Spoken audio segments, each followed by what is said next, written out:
Top 10 के sponsor है Adnan water tank, safe and healthy water storage solution, Ballaguda, Hyderabad.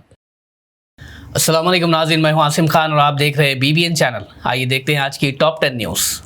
United Nations refugee agency ने कहा है कि पूरी दुनिया भर में जबरी तौर पे अपने घरों से बेघर होने वालों की तादाद अब 122 मिलियन से ज़्यादा हो चुकी है, जो पिछले साल से 2 मिलियन ज़्यादा है। रिपोर्ट के मुताबिक 73.5 मिलियन लोग अपने ही मुल्क के अंदर डिस्प्लेस्ड है, जो पिछले साल से 9% ज़्यादा है।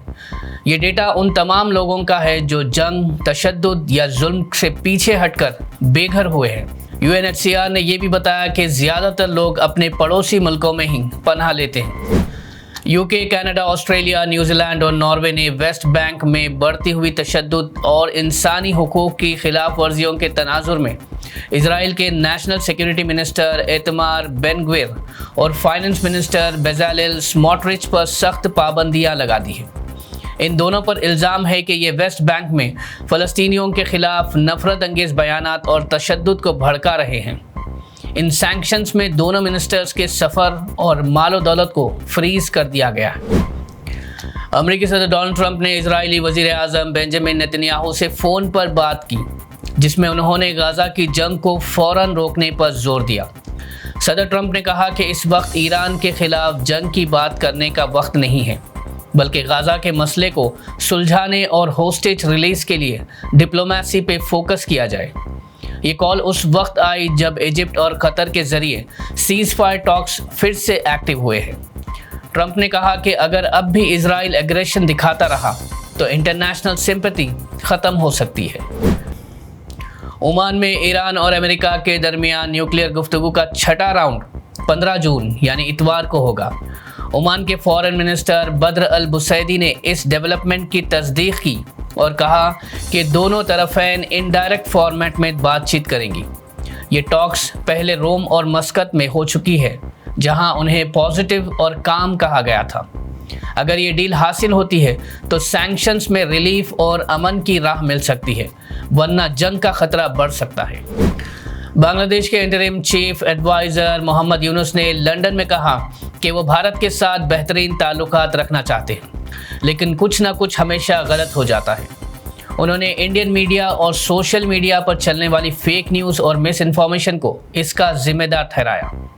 उन्होंने ये भी कहा कि वो अपनी न्यूट्रल पोजीशन में किसी पॉलिटिकल पार्टी का हिस्सा नहीं बनेंगे।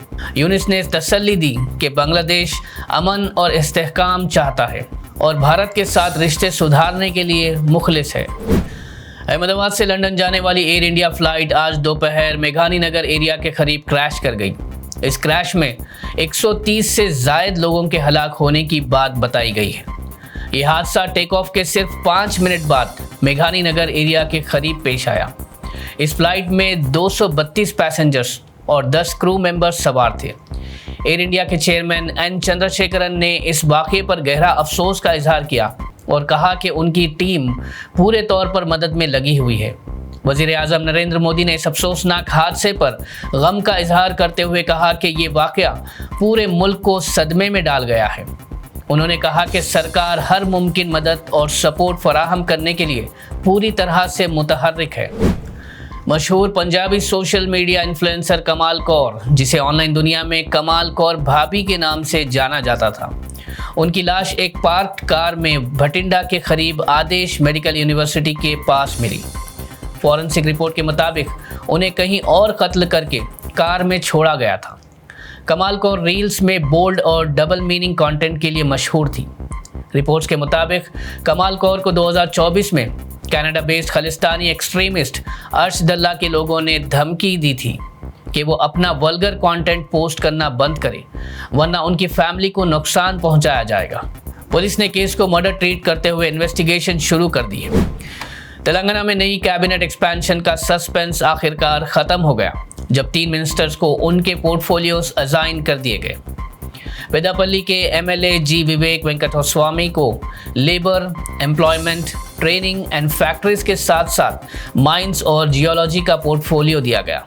लक्ष्मण कुमार को वेलफेयर डिपार्टमेंट्स का जिम्मा मिला है, जिसमें शेड्यूल्ड कास्ट, ट्राइबल्स, माइनॉरिटीज के साथ डिसेबिलिटीज, सीनियर सिटीजन्स और ट्रांसजेंडर पर्सन का एम्पावरमेंट भी शामिल है। मक्तल के एमएलए वी श्रीहरि को एनिमल हस्बेंड्री, डायरी डेवलपमेंट और फिशरीज के पोर्टफोलियोज के साथ स्पोर्ट्स और यूथ सर्विसेज का डिपार्टमेंट दिया गया है। बीआरएस के सीनियर लीडर और फॉर्मर मिनिस्टर वी प्रशांत रेड्डी ने वजीर आला रेवंत रेड्डी पर बीजेपी के साथ मिलीभगत का संगीन इल्जाम लगाया है। तेलंगाना भवन में मीडिया से बात करते हुए उन्होंने कहा कि रेवंत रेड्डी ने जानबूझकर कांग्रेस के कमजोर कैंडिडेट्स को लोकसभा इलेक्शन में उतारा ताकि बीजेपी को जीत का रास्ता मिल सके। उनका दावा था कि बीजेपी रेवंत रेड्डी को अंदर से सपोर्ट कर रही है।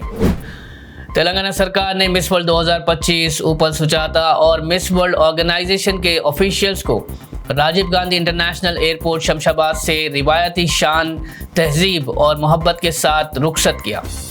ये लम्हा न सिर्फ तेलंगाना बल्कि पूरे भारत के लिए फ़ख्र का मौका था। उपल सुजाता ने हुकूमत और आवाम का शुक्रिया अदा करते हुए कहा कि भारत की मेहमान नवाजी उनके दिल में हमेशा जिंदा रहेगी। नाज़रीन, ये थी आज की टॉप 10 न्यूज़। देखते रहिए बीबीएन चैनल। मुझे दीजिए इजाज़त। अल्लाह हाफिज़। Adnan Water Tank presents Adnan Auto Clean Water Tanks for the first time in India. ये सेल्फ क्लीनिंग वाटर टैंक्स हैं जिनको लगाने से आपका पानी बैक्टीरिया और जर्म्स से महफूज रहता है और आपके घर में बीमारियों का डर कम हो जाता है।